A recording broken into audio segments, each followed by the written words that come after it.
Morning came, but it didn't bring peace. The storm outside had stopped, yet inside the house the storm still raged, silent, painful, and real. Stella stood by the window, watching the sunrise through tired eyes. She hadn't slept. Her heart was too heavy for rest. On the table beside her sat 2 suitcases, one small, one large. She had made up her mind. It was time to go. Downstairs, Victor sat alone on the couch, his head in his hands. Kemi was in the kitchen, quietly feeding Treasure. No one spoke. Even the air felt afraid to move. Treasure's little voice broke the silence. "Mummy, where are we going today?" she asked sweetly, looking up at Kemi. Stella, standing on the stairs, froze. That one word, "Mummy," hit her like a knife again. Her own child still didn't know who her real mother was.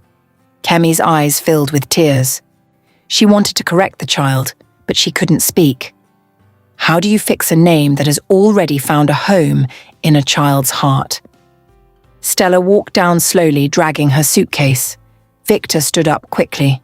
"Stella, please," he said, his voice shaking. "Don't do this. We can fix it. I can fix it." She looked at him, calm, cold, empty. "No, Victor. You can't fix what you broke inside me." Stella smiled through her tears. She knelt, opened her arms, and held her daughter tightly. "Yes, baby. Mummy is here," she whispered. Treasure giggled, her small hands touching Stella's face. But then she turned her head, looking back at Kemi.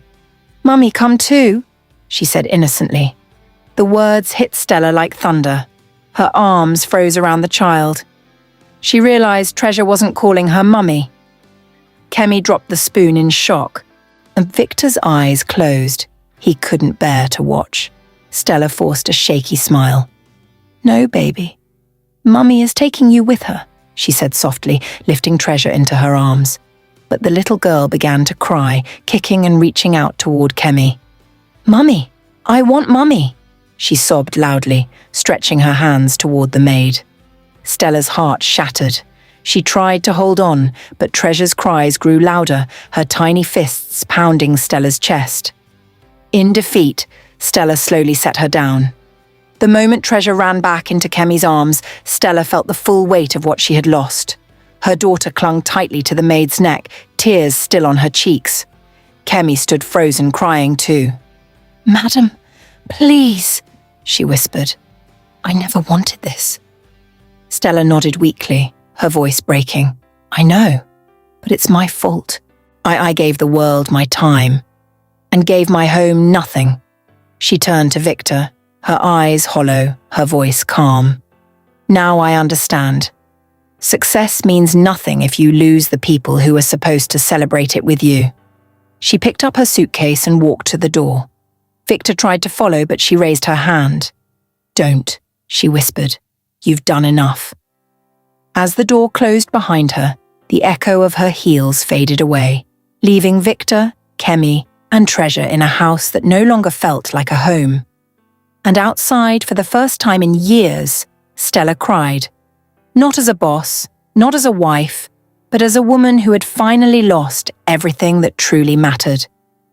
Stella now lives alone in a luxury apartment. City view, golden lights, silent rooms.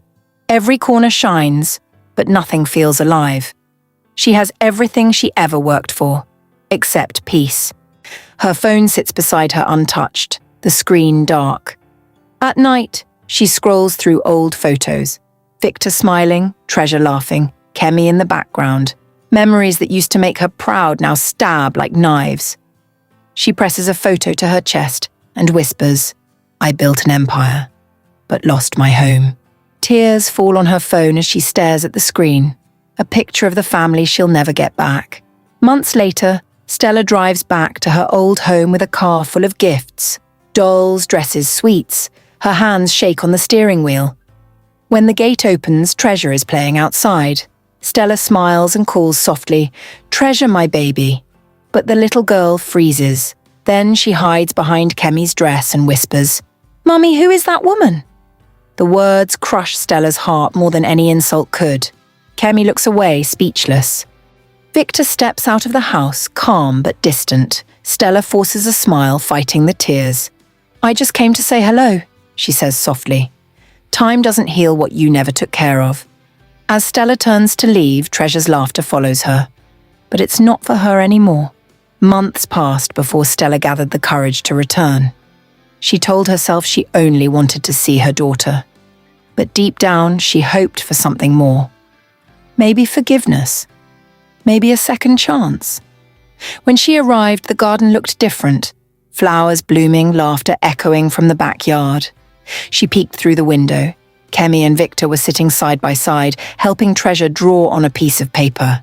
Treasure giggled and called out, "Daddy! Mummy! Look!" The word mummy stung again, soft, innocent, but sharp as a knife. Kemi turned to Victory and smiled, and he smiled back. For a moment, Stella stood frozen. This was the home she had built, yet it no longer belonged to her. She turned away before they could see her tears. The success she once worshipped now felt meaningless. She had everything the world admired, except the love that made it worth living. Back in her car, Stella caught her reflection in the rearview mirror and whispered, "Was success worth this?" That night, Stella sat by her window, city lights glowing behind her. She finally picked up her camera, not to record a business tip, but a confession. Her voice trembled as she spoke. "I had everything, money, fame, power. But I forgot the one thing success can never replace: family." She took a deep breath, wiping her tears. "I was so busy proving myself to the world. I didn't see my home falling apart. I gave my husband silence and another woman gave him comfort. I gave my child distance and another woman gave her love." She paused, her voice breaking softly. "If I could start again, I'd choose laughter over meetings, dinner tables over boardrooms, and love over pride. I starved my husband with my absence, and another woman fed him with her presence. In chasing the world, I lost my world. The world knows my name, but my own daughter doesn't." Stella looked at the city lights outside her window and whispered, "The world knows my name, but my own daughter doesn't."